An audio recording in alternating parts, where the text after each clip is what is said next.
The phone rang, shattering the silence of the Voronezh apartment, scented with the dust of old books and dried mint. Olga Anatolyevna, who had just settled into her favorite armchair with a cup of tea, winced. In recent years, any loud noise had alarmed her, as if foreshadowing disaster. Her premonition was right.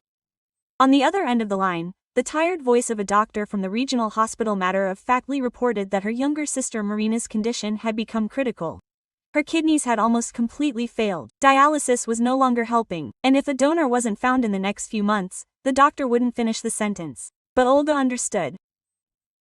She hung up, and for a moment the world around her lost its shape.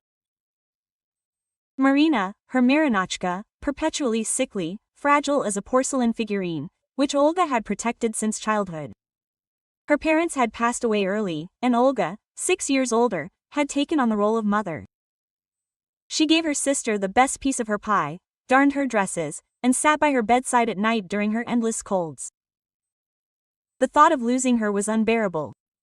When her husband, Pyotr Ivanovich, returned from work that evening, Olga, unable to hold back her tears, told him everything. Pyotr, a tall, still strong man with gray hair at his temples, hugged her with his strong arms. "Hush, Olenka, hush, we'll think of something," he said soothingly, stroking her hair. But Olga had already thought of everything. "I'll be a donor, Petya. We have the same blood type. I've found out, I have to save her." Quote. Pyotr looked at her with admiration mixed with anxiety. "You're a saint to me, Olya, always have been. But you thought about yourself. This is a serious operation. You're almost 60, his concern warmed her, but it couldn't shake her resolve. What was there to think about?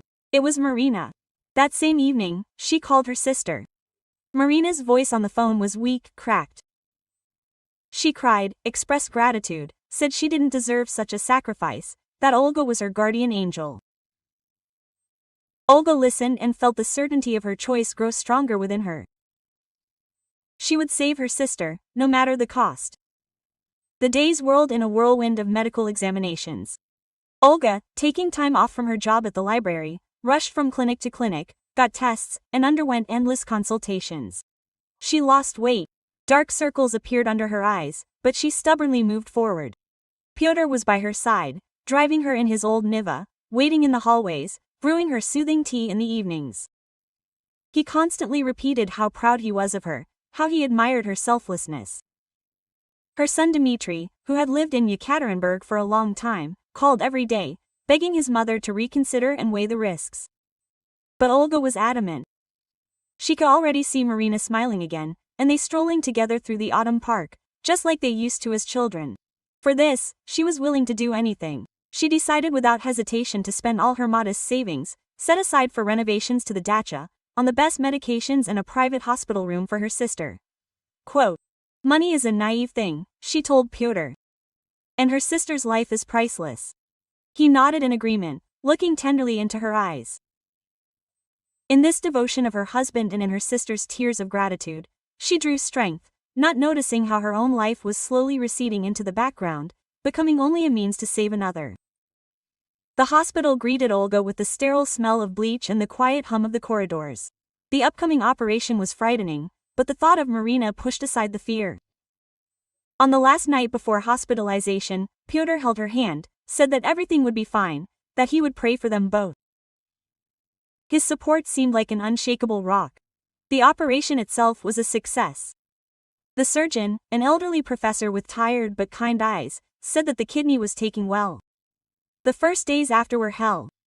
The dull, aching pain in Baku did not let up for a minute. Her body, weakened by anesthesia and intervention, refused to obey. Every breath, every turn echoed painfully. Pyotr was constantly by her side. He brought her chicken broth in a thermos, read Chekhov aloud, and patiently adjusted her pillow. When she tried to sit up, wincing in pain, he carefully supported her, whispering, "Be patient, my heroine, everything will heal soon."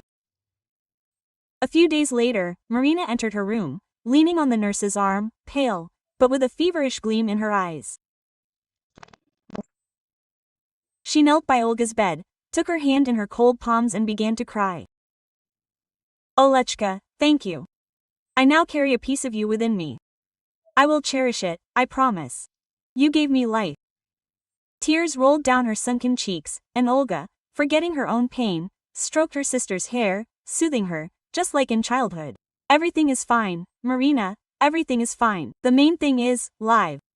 Olga's rehabilitation dragged on. Her body, having given up so much of itself, struggled to regain its equilibrium. She tired quickly, often felt dizzy, and her incision ached and pulled. Marina, on the other hand, recovered remarkably quickly.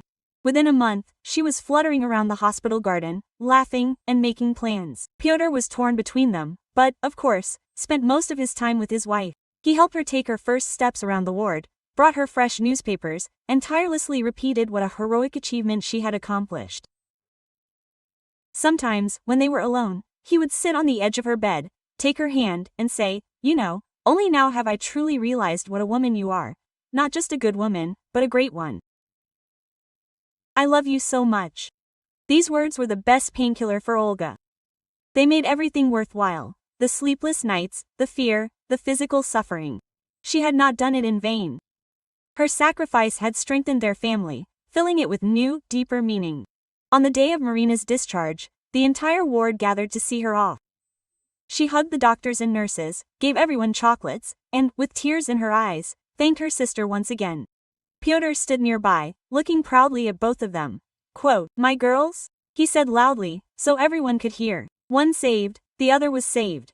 Quote, "That's what a real family means." Olga, standing a little further away, smiled. Yes, family was the most important thing. She didn't yet know that the family she had so selflessly glued together had long since been shattered, and her heroic act was only the final, most cynical act in a decades-long charade. She had given part of her body, believing she was strengthening the bonds of love, when in reality she was only prolonging the life of her rival. 3 months passed. Life was slowly returning to normal. Olga returned to work at the library. True, now only part-time. Her strength had not yet fully recovered. Marina had blossomed. She changed her hairstyle, updated her wardrobe, and opened a small beauty salon, the very thing she'd long dreamed of. Quote, "It's all thanks to you, little sister," she chirped over the phone. Pyotr seemed to surround Olga with even more care. He did the grocery shopping himself, cooked her favorite weeds on weekends, and made sure she took her vitamins on time. Everything was almost perfect, if not for the vague, inexplicable feeling of anxiety that sometimes washed over Olga in the evenings. She attributed it to the after-effects of the surgery, hormonal changes, and fatigue. One Saturday morning, Pyotr left for the dacha. The leaning fence needed repairing. Olga was left home alone. While sorting through the old things in the closet, she came across a box of her husband's things, which he hadn't worn in a long time. Among them was his old push-button phone. Pyotr had stopped using it immediately after Marina's surgery. As a token of gratitude, Olga gave him a shiny new smartphone. Quote, "Uncle Petya needs to stay in touch, in case I get sick," she explained her generous gift. Olga picked up the old phone. It was heavy and cold. Some idle thought, a vague curiosity, made her press the power button. The screen lit up dimly. She simply wanted to delete old contacts to give the phone to her nephew, but her finger accidentally pressed the message icon. A long list of conversations opened. Most were work-related, but one caught her attention. Marishka. Olga's heart skipped a beat. She opened the conversation. The messages stretched back years. At first, they were harmless holiday greetings, then increasingly frequent and intimate messages. "Thinking of you. I miss your laughter. I had another fight with O. She doesn't understand me." Olga scrolled through, and the ground slipped out from under her feet. Here was a message from Marina from 2 years ago. "Petya, I'm so tired of waiting to hear from Marina. When will you finally make up your mind?" And her husband's response, "Be patient, kitten. Oh, I'm not in the best shape right now. I can't leave her." And here's a message from a week before Olga learned she needed a transplant. "Marina, the doctors say everything is bad. I'm scared. Pyotr, don't be afraid, I'm here. We'll figure something out. I'll never leave you." Olga felt nausea rising in her throat. She scrolled further. Her hands were shaking so much that the letters blurred before her eyes. And there it was, a message from Marina, sent just a month ago after the operation, when they were all celebrating her discharge. Olga remembered that evening. Pyotr had given a touching toast to her health, and Marina had cried with happiness. The message read, "Darling, everything went perfectly. Now that I have her kidney and will live a long life, it's time for you to finally leave her, just like you promised. I can't share you with her anymore." The phone fell from Olga's hands and landed with a dull thud on the carpet. The room, her cozy, familiar room, suddenly felt strange and cold. Photos on the walls. There she was with Pyotr on vacation, there Marina hugging her at her anniversary. It all turned out to be a fake set for a monstrous performance in which she was cast as a blind and deaf victim. She didn't scream, she didn't cry. Something inside her snapped, and the pain was replaced by a deafening, icy emptiness. Olga didn't show it. When Pyotr returned from the dacha, cheerful, smelling of smoke and fresh wood, she greeted him with the same calm smile as always. Quote, "You're probably tired, my dear," he asked, kissing her cheek. She felt herself shudder internally at his touch, but merely nodded, "No. Would you like some tea?" That evening, for the first time in many years, she went to bed facing the wall. If Pyotr noticed, he attributed it to her poor health. Days of agonizing observation began. Olga became a shadow, an impartial spectator in the front row of the theater, the absurdity that was her life. Now she saw everything. She saw how Pyotr and Marina exchanged quick, barely perceptible glances during family dinners, full of hidden meaning. She saw how his hand, seemingly accidentally, lingered longer than intended, on Marina's shoulder as he helped her into the car. She heard them discuss mutual acquaintances and understood that they were referring to events she had not witnessed. Every word, every gesture that had once seemed like a sign of familial concern now took on a sinister double meaning. Quote, "Marinachka, you look wonderful today, you're practically glowing," Pyotr would say at the table. Olga would have previously been happy for her sister, but now she heard a note of possessive pride in his voice. Quote, "Petya, you've lost so much weight, you're not taking care of yourself at all," Marina cooed, adjusting his shirt collar. And Olga saw this not as concern, but as an intimate gesture of a lover. The most unbearable thing was their attitude towards her, their gratitude, their admiration for her actions now seemed the height of cynicism. They extolled her self-sacrifice, called her a saint. And behind this there was only one thing: the joy that their plan had succeeded. She, Olga, voluntarily gave up her health to prolong their secret happiness. One day she found them in the kitchen. They were standing by the window and quietly talking about something. Seeing Olga, they suddenly fell silent, and Marina, clasping her hands, rushed to her. Quote, "Olechka, we were just talking about you. Petya told me how worried he was during the operation. He loves you so much." She hugged her sister, and Olga felt her body go numb with disgust. She looked through Marina's shoulder, fell on her husband. He stood there, smiling guiltily, and in his eyes she read not love, but fear of exposure. The love inside Olga was dying slowly and painfully. Every day a piece of it broke off, leaving a cold, bleeding wound. She continued to cook dinners, wash his shirts, ask how his day was. But her voice sounded distant, as if it belonged to someone else. She had become a ghost in her own home, a silent witness to her destroyed world. She no longer felt pain, only cold. Cold and a firm, merciless determination growing like a tumor. They thought she was weak and naive. They were sorely mistaken. The period of passive observation ended one foggy November morning. Olga woke up with a clear and cold feeling. Enough. The bitterness and resentment that had been eating away at her from the inside had crystallized into an intention as hard as steel. She would no longer be a victim. The first thing she did was call to his son. Dmitri, hearing her even, emotionless voice, immediately understood that something terrible had happened. Olga, without going into details, simply said, "I need help, Dima. I need a very good lawyer. Not in Voronezh, in Moscow." Her son didn't ask any questions. He knew his mother too well to understand. If she had decided to take such a step, it meant she had been pushed to the brink. Quote, "I'll arrange everything, Mom, don't worry," he said firmly. 2 days later, Olga had a ticket for the overnight train to Moscow and the phone number of Irina Viktorovna Sokolova, a lawyer specializing in complex family cases. Having told Pyotr that she was going to visit an old friend from library technical school, she packed a small bag, in which, in addition to the bare essentials, she put that very same old phone, the main piece of evidence. Irina Viktorovna's office was located in a modern business center on the Garden Ring. The contrast with her quiet Voronezh life was striking. The lawyer herself, a woman in her 40s, in a formal pantsuit, with a short haircut and piercing, intelligent eyes, made a strong impression on Olga. There wasn't a drop of sentimentality about her, only business acumen and energy. Olga silently placed the phone on the table and asked to read the correspondence. Irina Viktorovna read for a long time. Her face grew increasingly stern. When she finished, she looked up at Olga, and there was no pity in her eyes, only professional interest and a modicum of respect. Quote, "What astonishing cynicism," she said. "Olga Anatolyevna, what do you want?" "I don't know," Olga answered honestly. "Divorce? Yes, but that's not enough.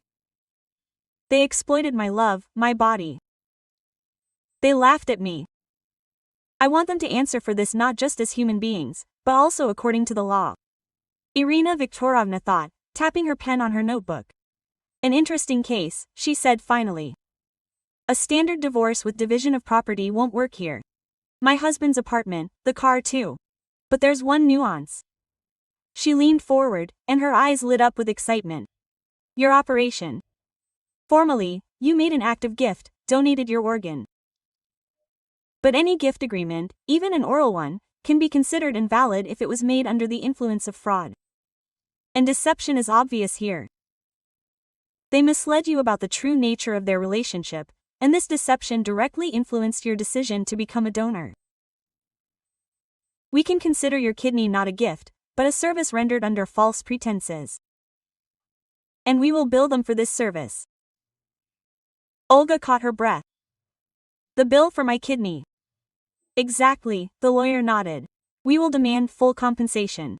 The cost of the operation itself, rehabilitation costs, lost profits due to loss of ability to work and, of course, moral damages. The amount will be significant. This is not about the place, Olga Anatolyevna, this is about justice. They turned your sacrifice into a farce. We will turn their deception into a financial obligation." Olga looked at this strong, confident woman and for the first time in many months felt not despair, but a surge of strength. The plan was daring, almost insane, but it was there. She was no longer a helpless victim. She was becoming a hero. Returning to Voronezh, Olga began to play her role with a skill that any actress would envy.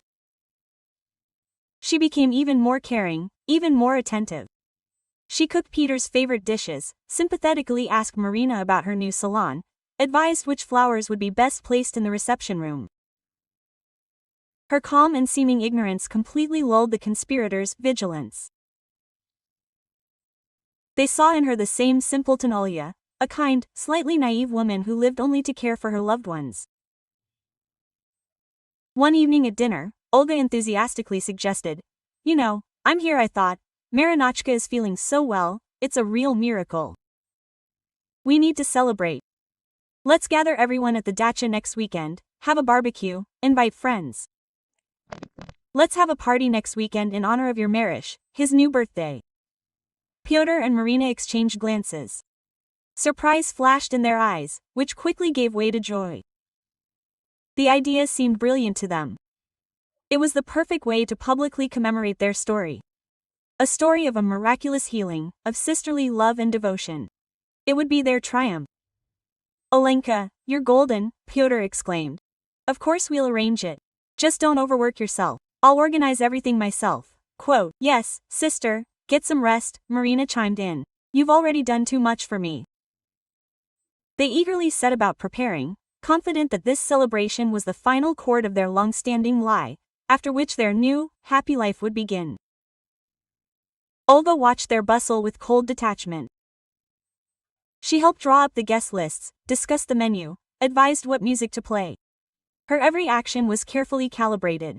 She played the role of a happy wife and sister, and this role came to her surprisingly easily. There was no more pain inside her, only a cold, ringing calculation. She was setting the stage for her final act. The dacha, their old, cozy dacha with an apple orchard, where so many happy years had passed, was to become the site of their public disgrace. A few days before the celebration, Olga went to Moscow again, supposedly to meet with that very friend. In reality, she spent several hours in Irina Viktorovna's office, signing documents and discussing the final details. The lawyer prepared an official pre-trial claim, which outlined the essence of the case in detail, citing articles of the Civil Code. The amount indicated at the end of the document was astronomical. They may try to challenge it, Irina Viktorovna warned. But our evidence is ironclad, and most importantly, the element of publicity. After such a scandal, it will be easier for them to pay than to sue. On the day of the celebration, Olga woke up at dawn. She baked her signature apple pie, put on a simple but elegant linen dress, and greeted the guests with an inscrutable face. Pyotr and Marina were beaming. They were the center of attention, accepting congratulations, happily recounting the story of their miracle. They were so carried away by their victory that they completely missed the steely glint in the eyes of the woman they had already mentally written off. The dacha plot was immersed in the gold of September foliage and the aroma of shashlik. About 30 people had gathered, the closest friends and relatives. The atmosphere was warm and relaxed. Everyone was genuinely happy for Marina and admired Olga's actions. Pyotr, as a host, was at his best, joking, pouring wine, making sure everyone had full plates. He felt like a winner, the director of this magnificent performance, in which his women played the main roles. Later in the evening, when the sun began to set, painting the sky in crimson tones, Pyotr tapped his glass with his fork, calling for silence. He looked around the guests with a triumphant gaze, lingering on Marina, and then on Olga. "Friends," he began in his well-trained baritone. "We have gathered here today to celebrate a true miracle. The miracle of life, which my sister, my wife, gave to my disciple, our dear Marina." He paused, savoring the moment. "I want to raise this glass to her, to Olga, for her incredible kindness, for her boundless love, for her sacrifice. She's not just a woman, she's a saint. Let's drink to my heroic and selfless wife." The guests hummed approvingly, raising their glasses. Pyotr looked at Olga with a tender smile, expecting to see tears of gratitude on her face. But Olga looked at him calmly, almost detachedly. And when the glasses were about to touch, her quiet but clear voice cut through the general hubbub. "Pyotr, wait, I have a toast too." Everyone froze, looking at her in surprise. Pyotr frowned. Olga slowly rose. She didn't have a glass in her hands. She stood straight, calm. And there was something frightening in this quiet strength. She glanced around at everyone present. Her eyes met her sister's for a moment, then her husband's. Quote, "I also want to thank you," she began, her voice ringing in the ensuing silence.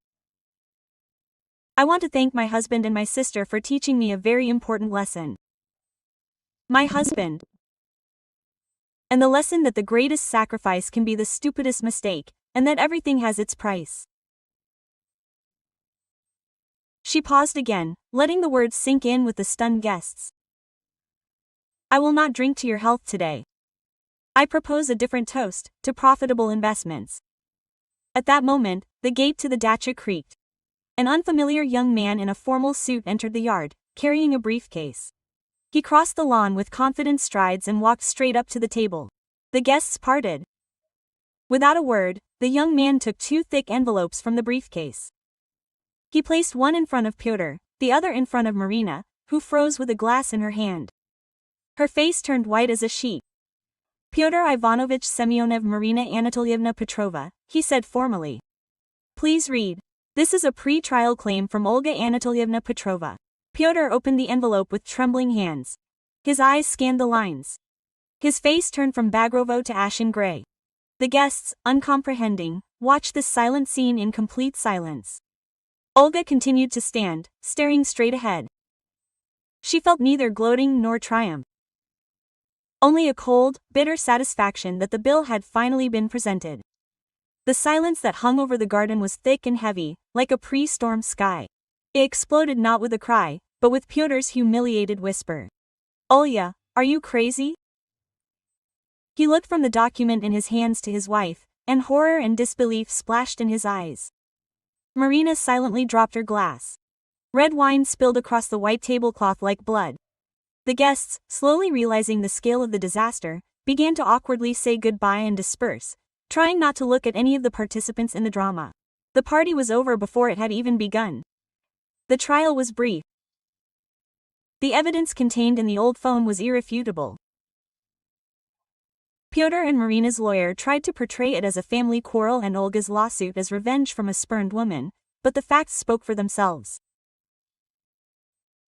The court found that Olga's decision to become a donor was based on deception and granted her claim in full.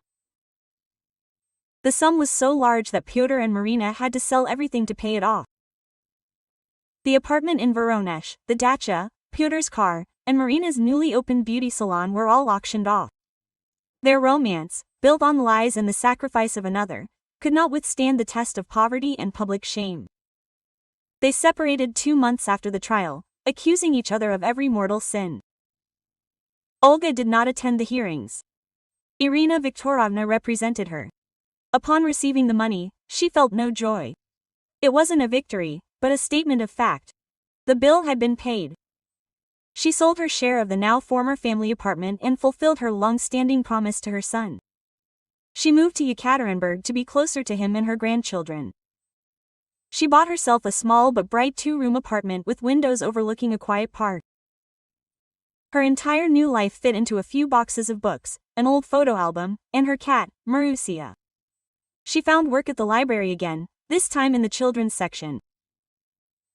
Reading stories to the children, she felt her own soul slowly healing. Sometimes Marina would call her, crying, asking for forgiveness, telling her that Pyotr had abandoned her and she was left with nothing. Olga listened silently, without interrupting, and then calmly said, "Marina, you have your health, that's the main thing. You'll have to earn the rest yourself." And then she hung up. She never spoke to Pyotr again. One spring day, sitting on a bench in the park, she watched her 5-year-old grandson chase pigeons. He laughed heartily, the sun playing in his blonde hair. Olga took out her phone and took a photo. Then she opened her gallery and deleted all the old photos, the ones of her with Pyotr, the ones of them celebrating holidays as a happy family. She kept only one of herself, taken on the day she was discharged from the hospital. In it, she was tired and pale, but with a barely perceptible, hard-won smile. It was a reminder not of sacrifice, but of rebirth. She looked at her grandson, at the clear blue sky, at the young greenery, and for the first time in many years, she felt absolute serenity. She survived, and that was more than enough.